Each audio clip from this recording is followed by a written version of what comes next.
programa Saúde é Vida de hoje, ele traz para você o tema drogas. E quando a gente pensa em drogas, a gente já pensa nas pessoas que usam, na violência que advém dela e tantas outras coisas. Mas o que a gente não pensa muitas vezes é que por trás da droga, ou na verdade, na frente da droga está uma pessoa, um ser humano que precisa de ajuda, que precisa de carinho, que precisa de atenção, de cuidados, mas precisa também de orientação. E muitas vezes é uma mão amiga, uma palavra, um abraço que vai fazer a diferença. Bom, no programa nós vamos abordar de várias formas esse tema, esse assunto, e nós queremos que você fique conosco. Eu aprendi muito gravando o programa para você. Espero que você aproveite.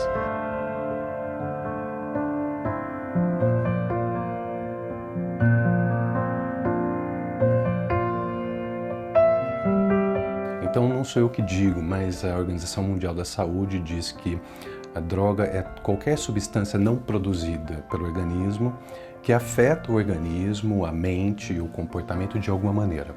Então, resumidamente, droga é qualquer substância que pode ser usada e que tem um impacto sobre o comportamento e a maneira de pensar.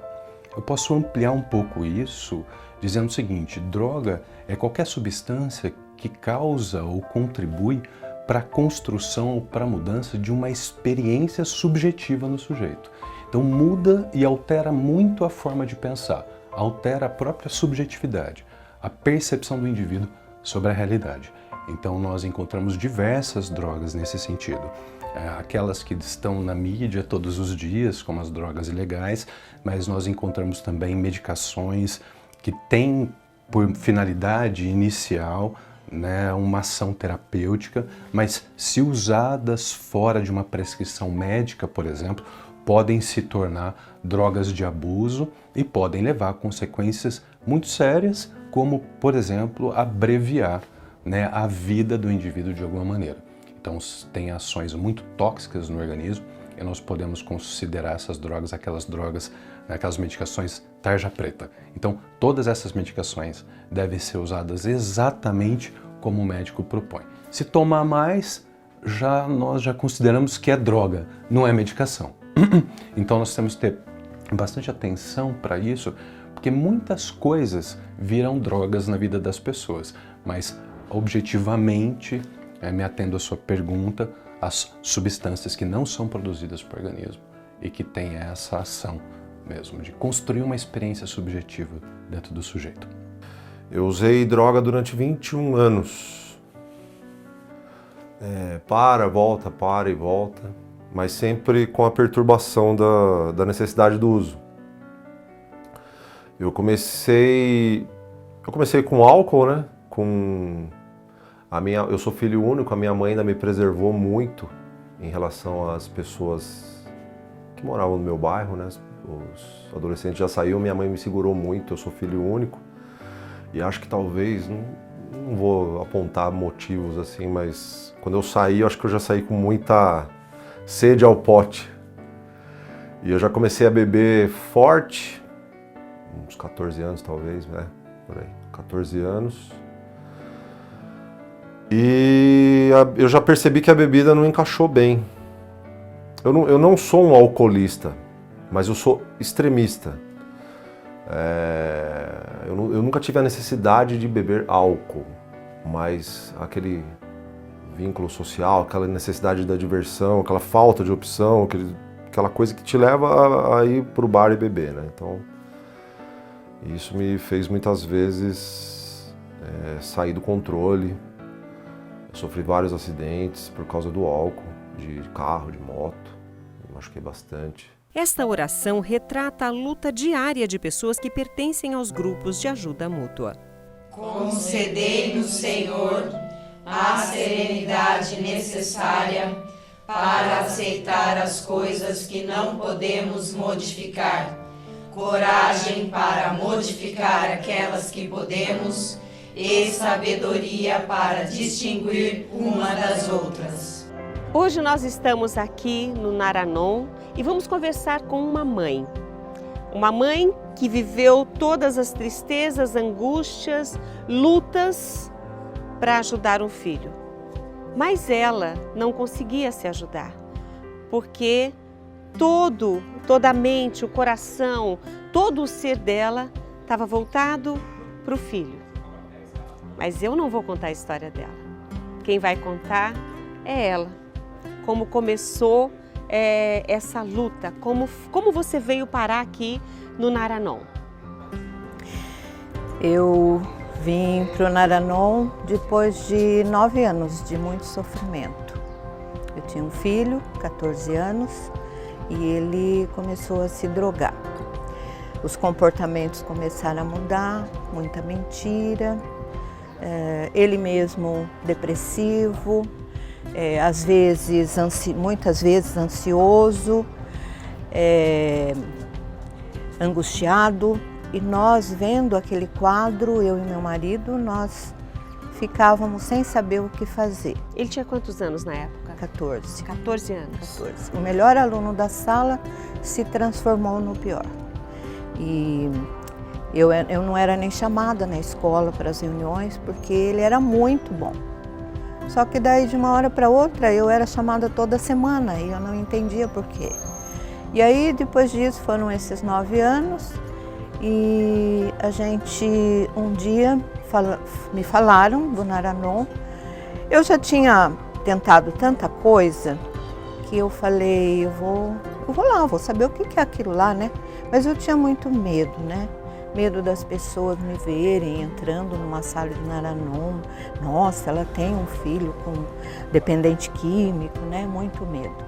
Mas eu fui, eu enfrentei e fui para uma reunião. E chegando nessa reunião, o assunto, o tema daquele dia era culpa. E eu descobri, e esse era o maior problema para mim, o que me consumia era achar que eu tinha culpa. Para mim foi como um bálsamo eu saber que não, porque a gente diz assim que eu não causei, eu não posso curar, né? E aí eu falo assim, nossa, eu não causei, né? E aquilo foi para mim assim, nossa, tira um peso do meu coração. E eu era um barracão e tinha um corredor quando a gente saía da sala. E quando eu saí, eu vi aquela porta lá no fundo, né? E brilhando, o dia maravilhoso. Para mim foi a luz no fim do túnel. O álcool, ele tem uma ação sedativa no organismo. Então, inicialmente, as pessoas que bebem, algumas delas talvez tenham essa experiência de desinibição, né, de aumento da energia inicialmente, mas pode-se perceber que se o indivíduo continuar bebendo, né, sem esse controle do comportamento, de beber de uma forma moderada, intercalando com a água, se alimentando muito bem, esse indivíduo inevitavelmente vai em algum momento estar sedado, vai dormir, porque é uma droga neurodepressora. Então esse é o efeito do álcool, não existe outro efeito. Essa experiência subjetiva de aumento de energia, de desinibição, são os efeitos iniciais. Se continuar bebendo, inevitavelmente vai dormir, porque esse é o efeito de uma droga neurodepressora. Ao contrário disso, nós podemos falar dos estimulantes, por exemplo, como a cocaína, a anfetamina e outras substâncias estimulantes. Essas substâncias prometem desde o início e de uma certa maneira trazem para o indivíduo uma sensação de euforia muito grande, uma mudança na forma de pensar de tal maneira que esses indivíduos algumas vezes se sentem invulneráveis em relação às coisas que podem acontecer, imaginando poderem controlar as questões que acontecem à sua volta de uma maneira algumas vezes irreal, porque ela traz para o indivíduo essa percepção de estar muito, muito atento, muito, muito ligado em todas as coisas, e isso gera muito prazer para as pessoas que usam, porque essa droga ela tem um potencial de descarga de neurotransmissores responsáveis pelo prazer muito, muito alto. Com 17 anos eu já entrei nas drogas ilícitas. Já comecei com maconha, já fui direto pro crack, depois cocaína, e a maior parte do tempo foi cocaína. E nesse meio tempo, experimentando uma droga, outra droga, a única droga que eu não usei foi a cocaína injetável, né? Do resto eu usei tudo. Então, nós podemos perceber, por exemplo, que indivíduos que usam estimulantes, ao contrário daqueles indivíduos que bebem, eles não dormem, eles não sentem fome, eles não sentem cansaço, eles se sentem aptos e dispostos inicialmente, por exemplo, a passarem horas e horas trabalhando ou fazendo qualquer atividade que os interessam. Muito nesse primeiro contato e ao longo de algum tempo, mas depois os efeitos colaterais do uso de estimulantes são bem preocupantes para o próprio indivíduo, para a família, para a sociedade. Sempre com aquele controle aparente, né? Aquele falso controle, assim, vamos dizer assim, você usava droga numa noitada inteira, mais novo, né, 20 anos, naquela época tinha força para ir trabalhar no outro dia. Eu morava em Itatiba, trabalhava em São Paulo, eu pegava fretado, tinha vez que ia direto. Insano, o olho fechando, mas dava conta, né? Então aí dava conta daquele jeito, né? Terrível, não rendia nada no trabalho, mas causava aquela falsa sensação de que não, tá tudo no controle, né? Para o dependente químico, existe a sensação de que tudo está bem. Mas e a família? Como era a sua vida nesse período em que você queria ajudar seu filho, não sabia o que estava acontecendo? Como era o dia a dia de vocês? Era drama, conflito, briga, grito, choro, era assim. A nossa vida era um inferno, eu posso falar assim. Meu marido, que é muito tranquilo, sempre foi, acabava perdendo a calma. E nós, nesse desespero, eu acredito que quando a gente está tão desesperado e não consegue ajudar, o que acontece é que você faz o outro acabar indo buscar. Eu acho que nós alimentávamos até a adicção do nosso filho, porque a gente ficava mas tão ruim, né? O ambiente ficava tão ruim que ele falava assim, também eu vou sair, eu não aguento esse inferno dessa casa, e saía e ia embora. E muitas vezes a gente Para ele era motivo. Para ele era o motivo, né? Era até a justificativa para o uso, né? Desculpa. Outra coisa, desculpa. É impossível, ou de uma certa maneira não é produtivo, tratar apenas o indivíduo. Então nós já entendemos que indivíduos que convivem com pessoas que estão muito doentes, e não importa qual é a doença, eles precisam também se cuidar. Então, não é diferente com o uso ou com a dependência de drogas. Eu espero que você esteja gostando do programa de hoje, aprendendo com ele, mas continue conosco, porque nós vamos para um rápido intervalo e voltamos já.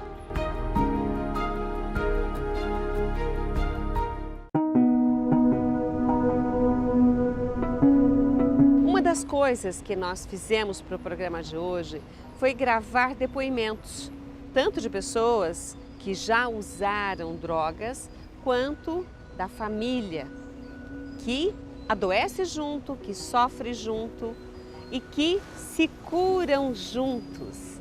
E eu quero muito que você ouça, de repente, pensando no que as pessoas vão falar, e tem hoje para contar para você, você possa ajudar outras pessoas ou se ajudar. Vamos ouvir. Outra coisa que nós fazíamos muito e culpávamos ele era comprar tudo o que ele queria, dar a ele tudo o que ele queria para fazê-lo feliz. Mas isso nós aqui, Nana, não chamamos de facilitação, né? E ele nunca estava feliz. Então, vocês achavam que isso poderia ajudá-lo? Sim. Porque vocês achavam que era isso que estava faltando para ele? Sim. Mas isso não o fazia feliz? Ele não fazia feliz e cada vez mais queria mais. Como foi esse período para vocês? Então, essa facilitação faz com que você perca a noção, né? E nós vivíamos de um empréstimo em outro para satisfazer as vontades dele. Para nós era isso que ele queria. Só que ele não respondia na mesma proporção. O que ele fazia? Ele ficava só dentro do quarto, né? Ele ficava sempre naquela posição de receber e nunca de dar. Mas por quê? A culpa não era dele, a culpa era nossa. Nós é que alimentávamos isso, porque nós deixávamos isso acontecer. Pelo contrário, a gente ia na frente. Eu paguei 5 faculdades, 5 matrículas de faculdade e nenhuma ele conseguiu dar conta.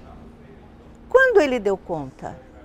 Quando ele, já em recuperação, buscou trabalho e o próprio trabalho, vendo a qualidade do trabalho dele, a própria empresa falou, vamos pagar. Porque pagava uma parte. Ele era um menino inteligente antes da droga. Muito inteligente. E ele continua inteligente. Ele era inteligente, proativo, uma pessoa de vontade de buscar, de vontade de conhecer. Mas a droga embotava isso. Tirava essa energia dele.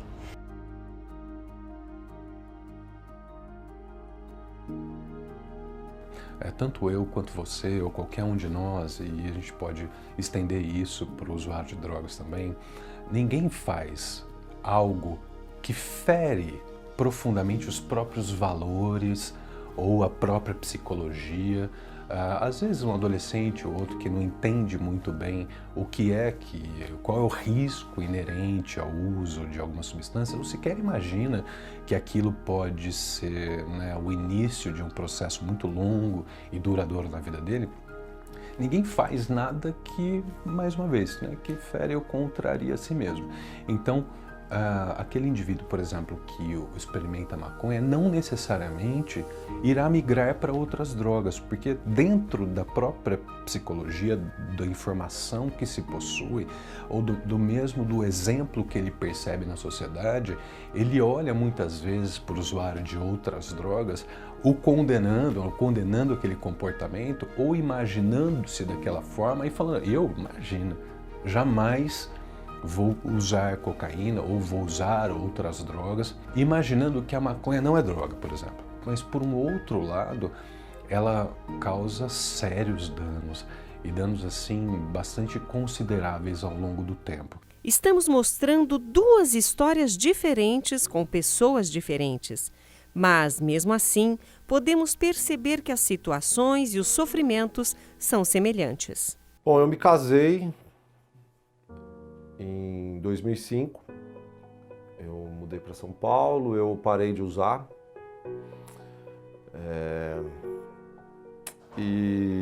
mas nunca saiu da minha cabeça.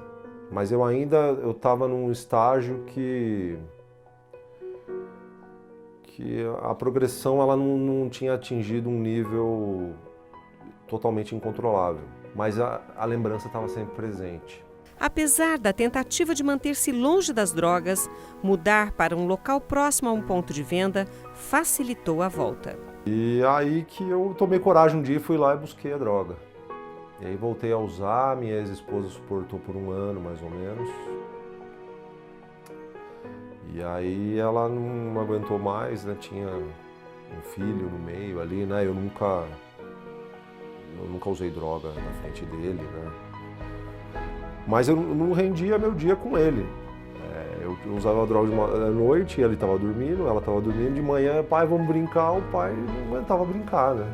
Então era terrível, era terrível.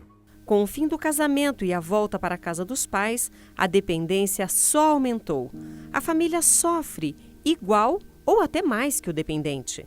E aí eu voltei para casa dos meus pais e aí que começou mesmo ladeira abaixo, fundo de poço, isso mais ou menos em final de 2015. A droga não está dentro de uma família. mas de inúmeras famílias. E muitas mães, muitos pais, ao exemplo dessa mãe que hoje dá o depoimento aqui no programa, não sabem o que fazer.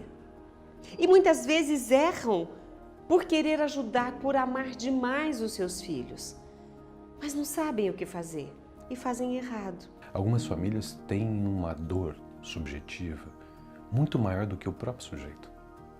Porque quando nós falamos de um uso de substâncias, nós falamos basicamente da busca por prazer. Então aquele indivíduo que está utilizando substâncias muitas vezes sequer considera dor ao consumir uma substância.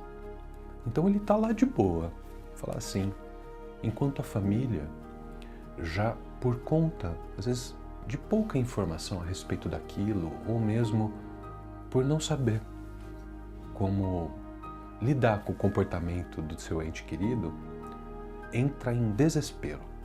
Então, o que eu vejo são famílias desesperadas, muitas vezes sem saber o que fazer com o comportamento de uso de drogas de um ente querido. Então, eu era muito irônica e eu estava falando que eu achava que ele era vagabundo, que ele era irresponsável, né? E eu dizia muitas vezes para ele, eu falava assim, olha, se você encontrar quem inventou o trabalho, você mata, né? E era um olhar muito perdido para mim, eu não conseguia entender. Eu fui entender isso dentro de uma sala de Naranon, quando eu cheguei, né? Primeiro entendendo que a culpa não era minha, que era uma predisposição que ele tinha para o uso da droga, que a droga dava muito prazer para ele e que eu não conseguia, eu não estava conseguindo, né, competir com isso. E eu descobri que, como a droga era a compulsão dele, ele era a minha compulsão, ele era a minha droga. Entendi que eu estava vivendo a vida do meu filho, eu não estava vivendo a minha vida. Você estava adoecendo? Totalmente adoecida já. Eu não estava adoecendo, a família estava doente. Então, essas famílias, elas não só precisam, mas elas merecem informações, merecem um acolhimento, merecem entender, mediante a experiência de outras famílias, qual é o momento que o seu ente querido está. O amor ao filho impulsiona a tomar decisões, às vezes erradas. Fazia motocross, né, e precisava de uma caminhonete, meu pai me ajudou. A gente comprou uma caminhonete para poder levar. Eu fiquei tão feliz que eu usei o uso para comemorar e comecei às 2 da tarde e fui até de madrugada. Eu estava chegando para minha casa, 50 metros da minha casa, eu apaguei e bati num poste. Eu arrebentei todo o meu joelho para baixo, eu traumatismo craniano, quebrei um monte de dente, me arrebentei inteiro. Depois desse acidente, eu desabei mesmo. Eu fiquei em casa, fiquei 6 meses com a perna para cima e usando todos os dias. Eu transformei a casa do meu pai e da minha mãe em uma cracolândia, até que no fim de 2016 meus pais me internaram voluntariamente. Eu não sabia nem o que era MA, eu não sabia nada sobre, até então, algo para se parar de usar drogas, assim. Eu nunca tinha ouvido falar de nada. Conhecer a doença é um caminho para a recuperação. E lá na clínica, eu absorvi bem o que estava acontecendo. Eu conheci lá dentro a literatura de Narcóticos Anônimos. Um novo amor, novas oportunidades que não se harmonizam com a droga. Mas renunciar é difícil. Assim que eu saí da clínica, eu comecei a morar com essa minha atual companheira. Ela já tinha pego um apartamento aqui e a gente começou a morar juntos aqui. E aí eu comecei a usar dentro da nossa casa, né? E aí foram 2 anos, assim, terríveis. Nesse período, a literatura foi me acusando. Eu comecei a ficar mal com a droga. Eu nunca fiquei mal. Em 18 anos de crack, eu via pessoas usando 5 anos passando mal, tendo aqueles surtos. E eu pensava na época, se eu ficar assim, eu paro, né? Aí finalmente aconteceu comigo. Eu fiquei mal, eu fiquei insano. Você ficava sozinho, usando dentro de casa. Sozinho. Aí eu tentava preservar a casa, eu ficava usando na lavanderia. Transformava aquilo numa pior lugar do mundo, terrível, assim, embaixo de uma ponte. Era a mesma coisa, estava num apartamento, mas era como se fosse embaixo de uma ponte. Ainda assim tentando preservar o ambiente, porque eu tinha minha companheira que não usava e nunca usou. E todos esses agravantes pesando na minha consciência, sabe? Com seus pais, seu filho, sua companheira, sabe? Eu acho que isso foi me levando a ter um colapso. Hora de parar. Mas como? Uma nova internação? Não deu certo. Um novo apartamento? Novas regras? Mas Mas durou pouco tempo, porque tudo, a cabeça, esse prazer que tá, esse chip que está instalado, ele não sai mais. Pelo menos só por hoje eu entendo que é uma lembrança que só por hoje eu consigo separar, mas ela está sempre presente. Então eu ia na lavanderia, eu via um objeto que me lembrava alguma coisa, sabe? É insano, é insano. As coisas que te fazem voltar ao uso. Nós nunca saberemos quem será sorteado para ser um dependente químico. Então o que se deve fazer, e eu acho que a orientação é, se possível, jamais, né, faça essa aposta, porque as dores de um dependente químico e da família são inenarráveis. Então eu não saberia dizer para você o que de fato representa para um indivíduo, por exemplo, que já sabe que ele tem uma doença e que aquilo afeta a vida dele como um todo, e tentar, com todas as forças, do próprio jeito, parar e não conseguir. Isso é uma sucessão de frustrações e de dores que algumas vezes são acumuladas ao longo de uma vida, de muitos e muitos anos. A sensação de fracasso, a sensação de ineficácia, de não conseguir se adequar, se enquadrar.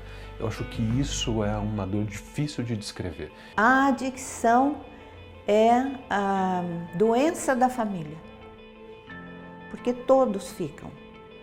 E você coloca o foco só naquela pessoa.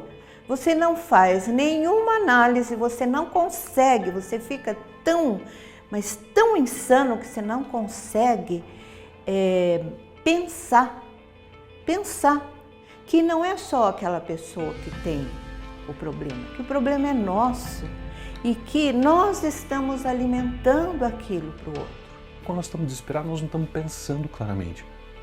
Se a gente for pegar os manuais de sobrevivência, por exemplo, situações extremas, o primeiro item de todos os manuais de sobrevivência na selva é mantenha a calma, né? Porque senão toma-se decisões muito arbitrárias, muitas vezes, e talvez todas elas, que não ajudam absolutamente nada.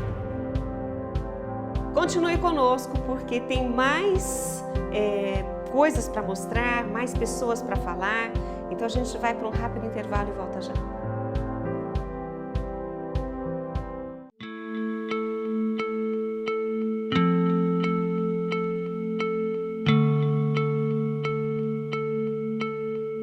Para você que acompanha o programa Saúde é Vida, desde o começo já estamos falando sobre as drogas, sobre essa doença, porque é uma doença, é uma patologia que precisa de cuidados, atenção e tratamento.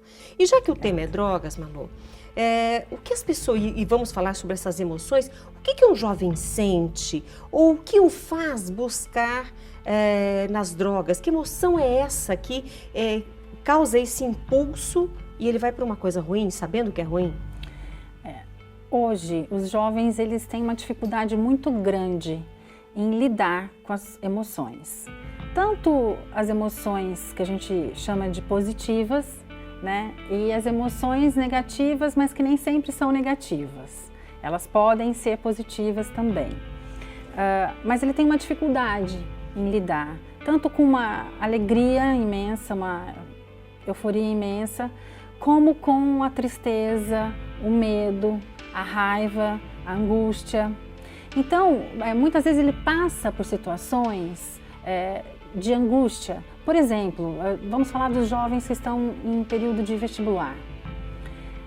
Terceiro ano do ensino médio para um jovem que está buscando a questão do vestibular é muito, muito angustiante. Então eles têm uma dificuldade. Aí pinta aquela angústia, aquela ansiedade, aquela dúvida, o que eu vou fazer da minha vida, quem sou eu, o que eu quero. Aí esse sentimento vindo de uma certa emoção, né, de um gatilho que veio, faz com que esse jovem busque um refúgio nas drogas, muitas vezes. Porque ali ele vai estar zen, ali ele vai esquecer de tudo, ele acha, né? Porque as drogas são um alívio momentâneo, né? Simplesmente momentâneo.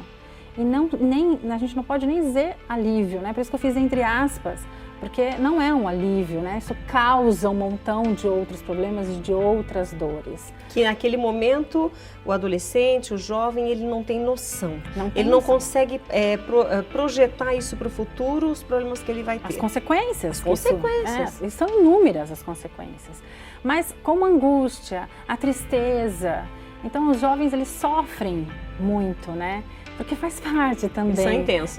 São intensos. Então, se a gente for fazer uma análise, assim, não só psicológica, mas biológica, existe o porquê dessa intensidade.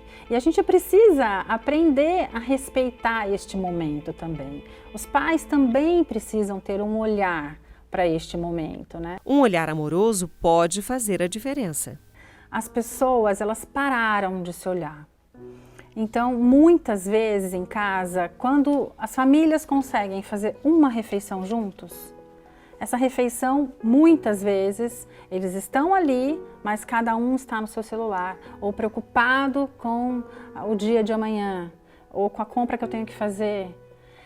Deixam de se olhar. Rita, é muito importante o olhar. E não só olho no olho, mas aquele olhar amplo, que você possa, sabe, observar o seu filho e sentir por que ele está angustiado, por que ele chegou do colégio hoje e bateu a porta desse jeito. Ou se ele faz isso todos os dias, pior ainda, por que ele faz isso todos os dias? Aí que eu tenho que ter um olhar mais intenso sobre isso. Então, como os pais hoje têm uma dificuldade imensa em virtude da vida mesmo, do trabalho, da rotina, eles também têm essa dificuldade, e aí a gente também tem que ter até uma compreensão com esses pais também, que muitas vezes precisam ser cuidados também, precisam ser olhados também, e não tem ninguém que olhe por eles. Entende que acaba sendo... Eles se preocupam com os filhos, mas não tem quem se preocupe com eles. Acaba virando um ciclo vicioso, onde as pessoas não se cuidam, não se olham. E é isso que eu sinto hoje, que tem uma dificuldade muito grande em as pessoas se cuidarem, em as pessoas se olharem, em as pessoas pararem para sentirem umas às outras. A gente reage e, na verdade, reage às situações. O Naranon nos ensina a agir, porque quando eu ajo, eu penso, eu escuto, eu aprendo com o outro, não é? Eu tenho a minha mente aberta. Nós temos os lemas do Naranon. E os lemas nos ajudam em cada situação. E vou falar para você, não é só na situação da adicção, não. Você começa a mudar totalmente em todos os ambientes que você frequenta. Você começa a perceber as coisas, né? Então nós encontramos, por exemplo, hoje na comunidade, na cidade, os CAPs. Né? Nós encontramos os grupos de autoajuda para as famílias. Então nós temos desde a Pastoral da Sobriedade, o Amor Exigente, o Naranon para os familiares de narcóticos anônimos, o Alanon para os familiares de alcoólicos anônimos. Todos esses grupos se propõem de uma forma muito amorosa, muito acolhedora, receber as famílias que estão chegando carentes de informação e que podem buscar isso e devem buscar isso. Até porque, mais uma vez, é importante nós entendermos qual é a questão que está acontecendo dentro da nossa casa. Então, da casa daquele indivíduo, que é muito diferente do que acontece na casa do vizinho. A história de Fábio é de muita luta para viver sem as drogas. Ele vendeu suas coisas, seus livros e até os de sua companheira.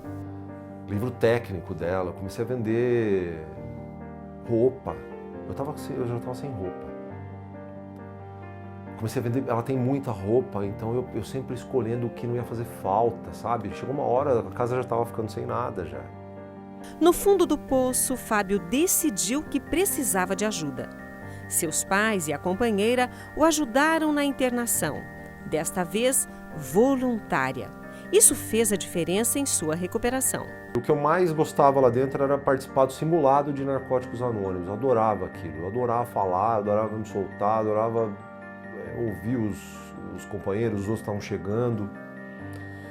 E eu só acrescentava aquilo na minha recuperação e via o quanto a droga era... Porque todas as histórias eram iguais ali, né?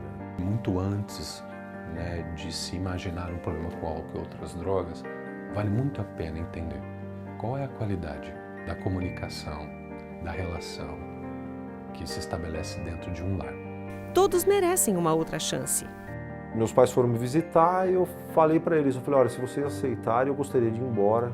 Eu quero fazer isso funcionar, eu preciso fazer isso acontecer na minha vida. Eu falei, eu vou para Narcóticos Anônimos todos os dias, vai ser diferente. Com o apoio, Fábio tem cumprido a promessa.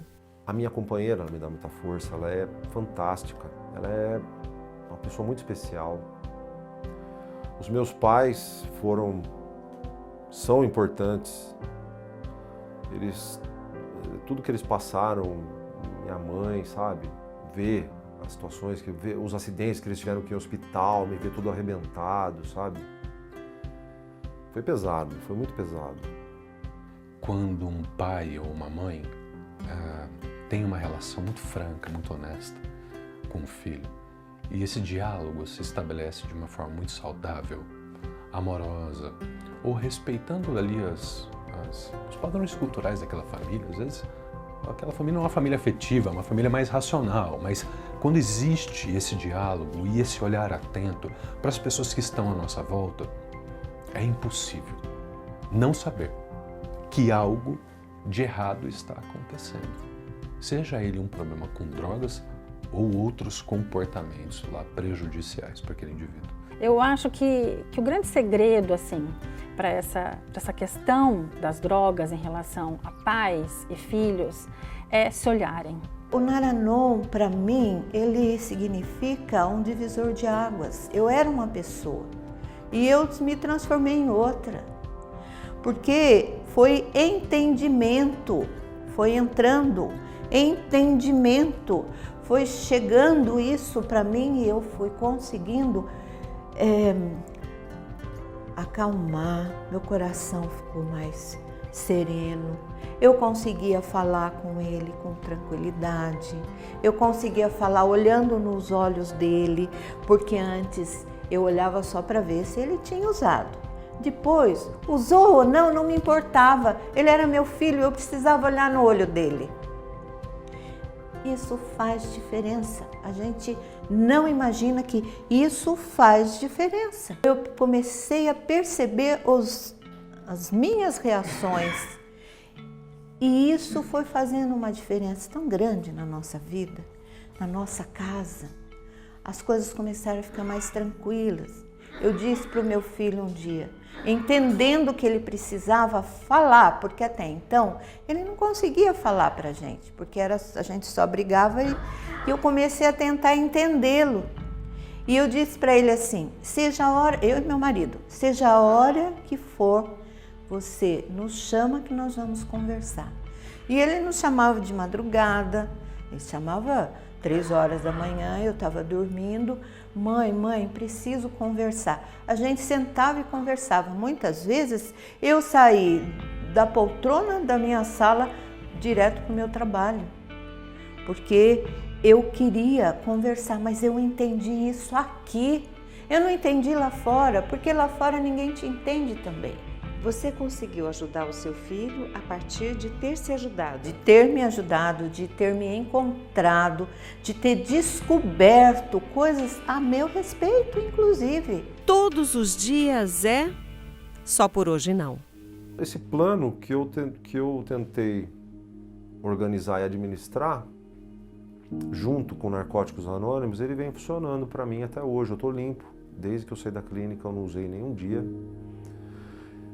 Narcóticos Anônimos cumpriu aquilo que fala na literatura, junto com a minha... Algumas pessoas falam com um pouco da minha boa vontade. Eu vou dizer que junto com muito da minha boa vontade, cumpriu a falta do desejo do uso de droga. Hoje eu não tenho desejo, mas eu não, em hipótese alguma, eu tenho coragem de falar que eu estou curado, sabe? Eu percebo que é só por hoje. Dentro dos 12 passos de orientação está a entrega, fundamental no processo de recuperação da vida de pais e filhos. Meu filho, né, tentou faculdade e 5 vezes não conseguiu. Ele só conseguiu quando ele quis. Mas quando eu disse, ele chegou e falou para o pai: pai, você vai me ajudar a pagar o restante que a empresa não paga? Não, agora você paga. Alguém da família disse: nossa, mas agora ele... Meu marido falou: agora ele paga. Ele tem que ter a vontade, não sou eu. Imagine se a gente falaria isso há anos atrás. Vocês iam correr para pagar? Nossa, eu corria lá e pagava. Se tivesse dinheiro, tinha. Se não tinha, eu emprestava. O que você falou faz sentido, quer dizer, ele não adoece sozinho, a família adoece também, de maneiras diferentes pelo mesmo motivo. Sim. Ele pela droga, vocês pelos filhos. Por ele. E olha, a nossa conversa hoje, espero que de alguma forma tenha te ajudado. Mãe, eu quero te agradecer por você nos ajudar. E você, dentro da imagem que você disse, dessa luz no fim do corredor, essa luz intensa que você caminhou para ela, Sim. Que você seja essa luz na vida de muitas mães, de muitos pais e até mesmo de muitos adictos que estão buscando esse caminho, mas não sabem por onde chegar. Naranon é um caminho. É um caminho. Eu estou há 9 meses limpo. Eu percebo, entendo que o trabalho é diário, por isso que NA enfatiza o só por hoje. E se a pessoa se dispõe, se a pessoa traz essa força para viver o só por hoje todo dia, a pessoa consegue. É difícil, a luta de cada um, não dá para se julgar, mas hoje eu sinto na minha vida que com o NA, só com Narcóticos Anônimos e com bastante da minha boa vontade, eu consigo viver o só por hoje. É muito difícil viver usando droga, mas é muito melhor você passar o dia e falar: eu não usei droga. É uma vitória. É uma vitória. Todos os dias é uma vitória. Então, é esse o Naranon, né? Ao mesmo tempo que eu recebi, eu quero retribuir, né? Porque eu aprendi tanto que é um absurdo eu ficar com isso represado dentro de mim. Eu tenho que passar para os outros, né? E eu quero falar também do anonimato, que é muito importante, que quem um dia chega aqui precisa saber que dentro de uma sala de Naranon, que esse é o espaço para você falar. Quando você fala, você ajuda o outro.